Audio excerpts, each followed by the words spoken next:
My name is Sarah, and I served in the U.S. Army for 5 years. I faced deserts, devastated cities, and situations no one should witness. I watched friends disappear in explosions, civilians suffer, faces filled with fear and despair that would never leave my memory. But nothing prepared me for coming home. The helicopter landed, and I thought the worst was over. But the road home felt endless, every mile reminding me of the losses and choices I had made.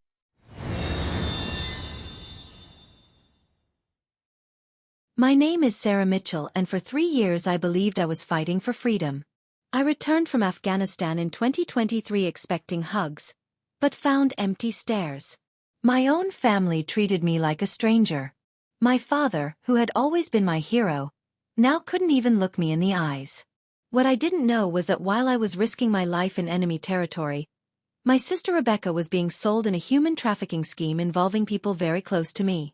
The silence I found at home hid a secret so devastating it would make the horrors of war seem like just a distant nightmare.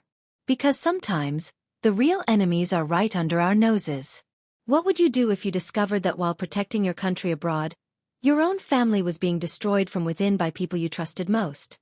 When I stepped on American soil for the first time after my 3rd mission in Afghanistan, I was 28 years old and carried more scars than any person my age should have. I grew up in a military family in Denver, Colorado. My father, Colonel James Mitchell, was my inspiration. My mother had died when I was 12, and since then it was just me, my father, and my sister Rebecca, 3 years younger. Rebecca was always different from me. While I was athletic and determined, she was delicate, dreamy, and unfortunately, always struggled with weight issues. Our society is cruel to women who don't fit the standards, and Rebecca suffered bullying throughout her adolescence. When I enlisted at 18, I left behind a 15-year-old girl who was insecure and fragile under our father's care.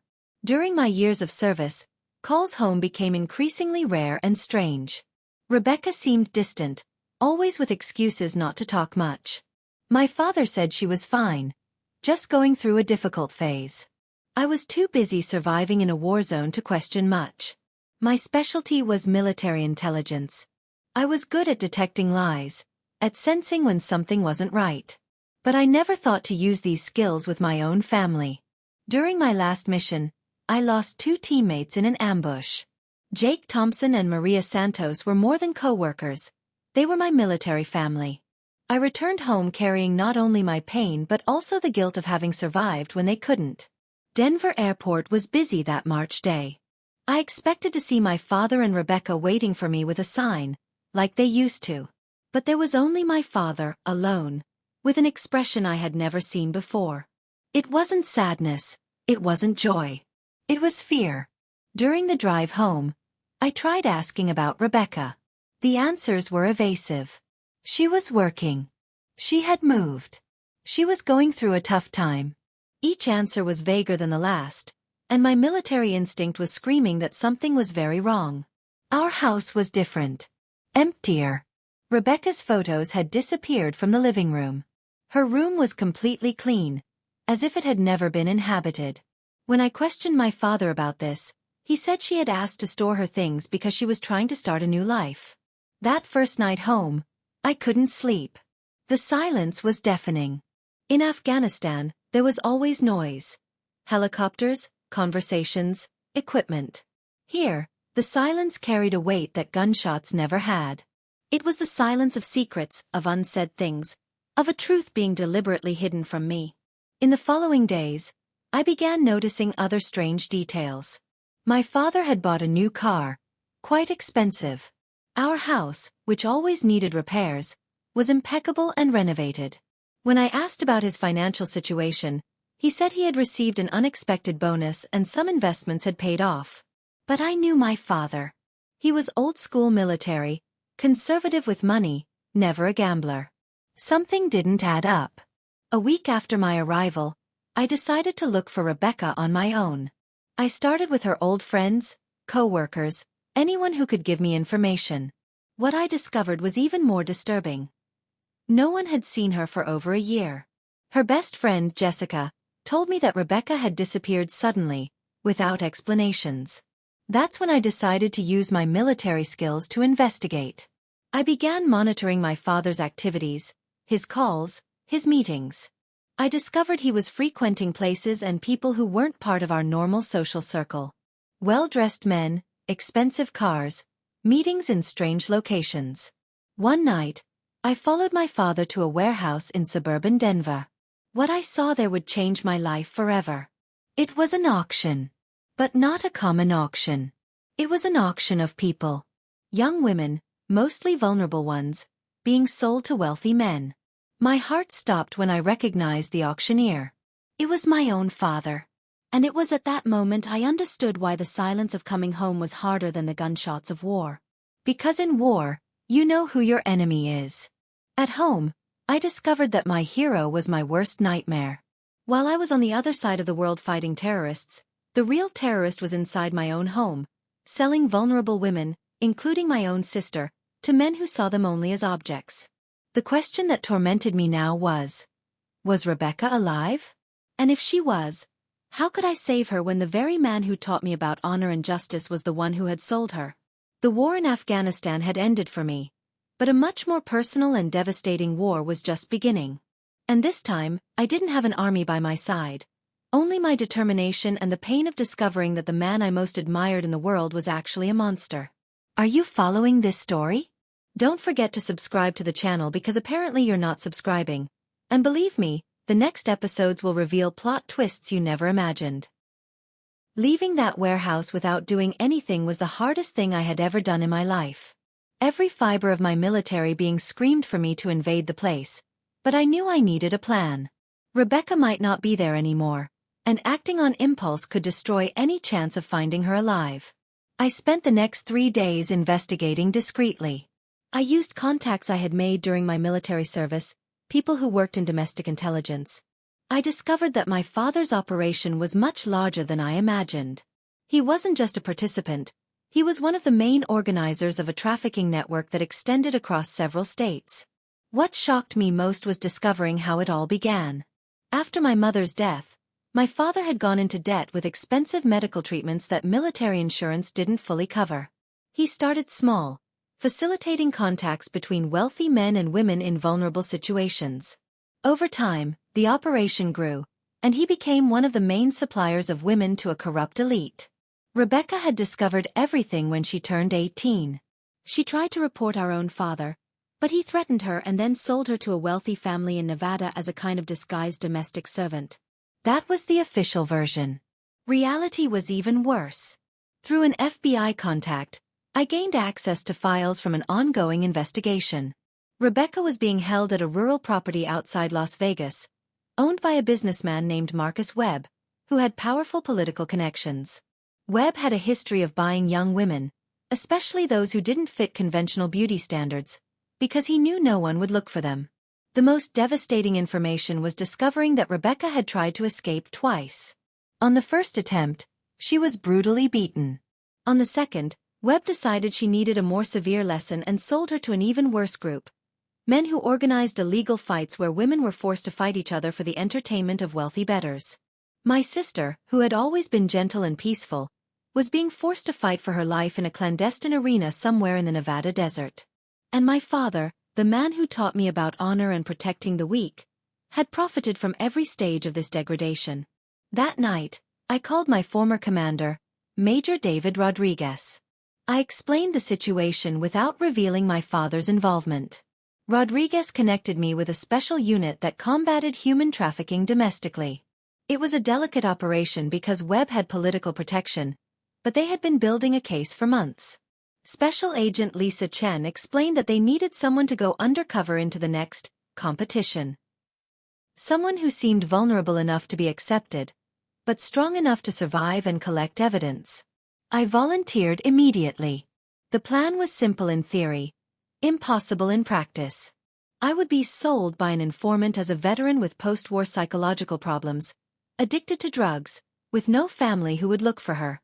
My mission was to find Rebecca, document illegal activities, and signal the rescue team at the right moment. 3 weeks later, I was in a dark van traveling through the Nevada desert, handcuffed and wearing dirty clothes, pretending to be a veteran broken physically and mentally. The irony was cruel. I wasn't completely pretending. Discovering my father's betrayal had broken me in a way that not even war could. Webb's complex was a fortress in the middle of nowhere. High walls, security cameras, armed guards. From the outside, it looked like a normal rural property. From the inside, it was an organized hell. There were approximately 40 women kept there, ages between 16 and 35. Some had been there for years. Rebecca was unrecognizable. My sister, who weighed 180 pounds when I enlisted, was now skeletal, approximately 110 pounds. Her face was marked by scars, and her eyes, which had always been full of life and dreams, now looked like those of a wounded animal. When she saw me, it took a few seconds to recognize me. When she finally understood it was me, her first words were, "Sarah, you need to get out of here. They'll break you like they broke me." I discovered that the fights weren't just for entertainment. Webb had created a perverse system where women fought for basic privileges. Better food, a hot bath, a night without violence. Those who refused to fight were punished in ways I prefer not to describe. Rebecca had become one of the best fighters, not by choice, but out of pure survival necessity. During my first week undercover, I witnessed horrors that made Afghanistan battlefields seem civilized. Wealthy men came from various parts of the country to bet on fights, to buy women for a night or permanently, and to participate in other activities that defy any concept of humanity. But the most shocking discovery was yet to come. During my second week there, I recognized one of the frequent buyers. It was General Patrick Morrison, my father's direct superior and one of the most respected people in Denver's military command. The man who had given me medals for bravery was there, choosing women as if they were cattle. That's when I understood the real extent of the corruption. It wasn't just my father. It was a network that extended to the highest military echelons. Generals, colonels, politicians, businessmen, all connected by a web of human trafficking that used war veterans as intermediaries, taking advantage of society's respect for military personnel to hide their activities. That night, Rebecca told me the whole truth. When she tried to report our father, it was General Morrison himself who ordered her to be silenced. Not just sold, but placed in a situation where her credibility would be completely destroyed. A traumatized war veteran accusing respected generals would be seen as post-traumatic delusions. The question that tormented me now was no longer just how to save Rebecca. It was how to expose a conspiracy involving some of the most powerful people in the country, people who had resources to make any of us disappear permanently. And I had only 48 hours before the next special competition, where Rebecca would be forced to fight against 3 other women simultaneously. Webb had promised the bettors it would be a fight to the death. Keep following to discover how a single soldier can bring down a corruption network that extends to the Pentagon. Subscribe to the channel because you're really not subscribing, and the next episode will show that sometimes the real war begins when you come home.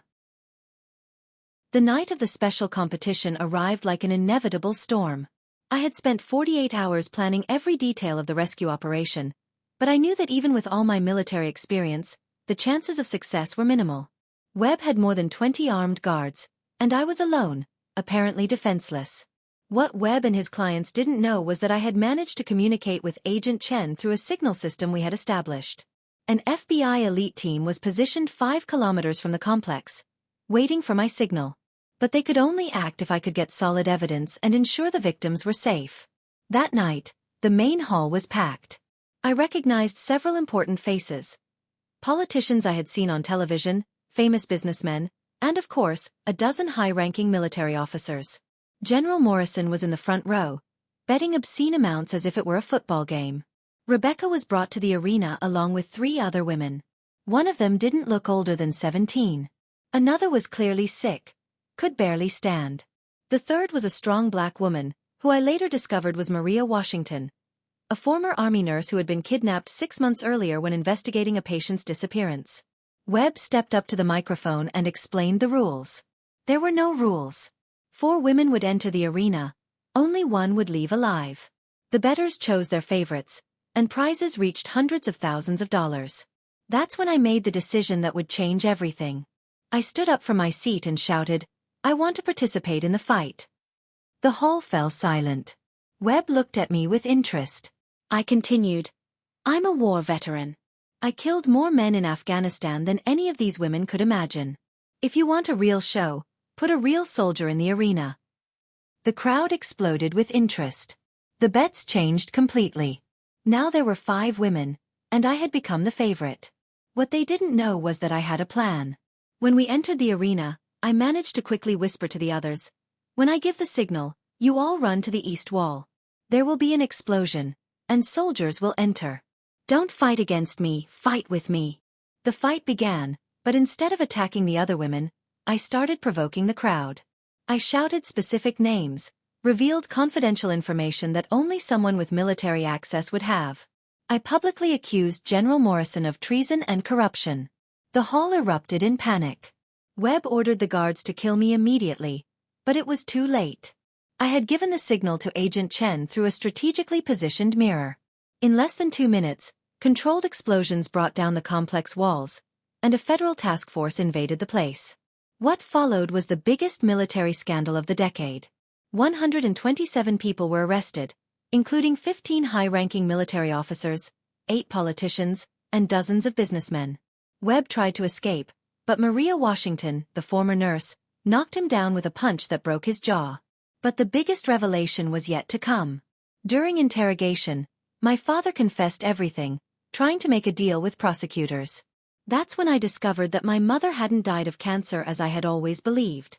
She had discovered my father's initial activities and threatened to report him.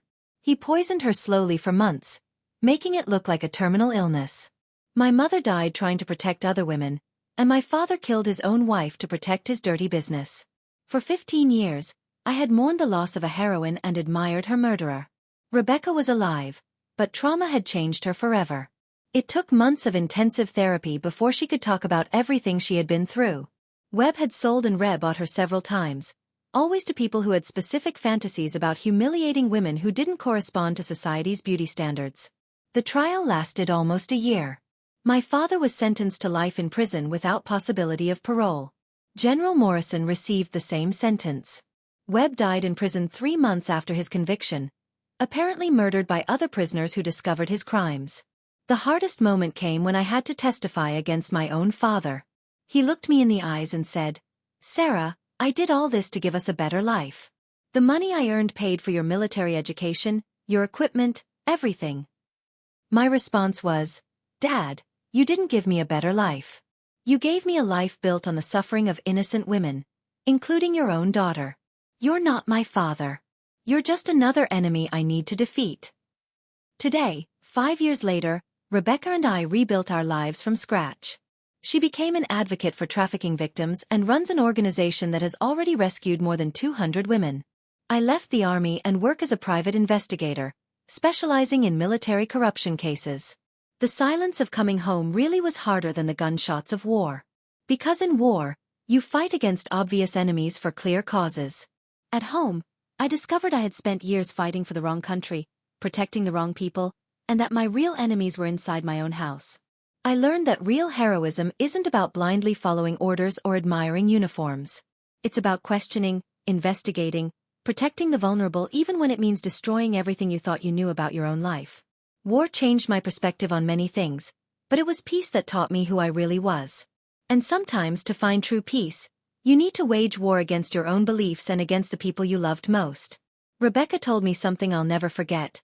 "Sarah, you didn't save me in that warehouse. You saved me when you decided to believe something was wrong, even when it meant questioning our father." If this story teaches anything, it's that we need to question more, trust less blindly, and remember that true heroes are those who protect the weak, not those who take advantage of them. No matter what uniform they're wearing. If this story touched you in any way, subscribe to the channel because apparently you're not subscribing, and share in the comments. Have you ever had to choose between family loyalty and doing what's right? See you in the next video.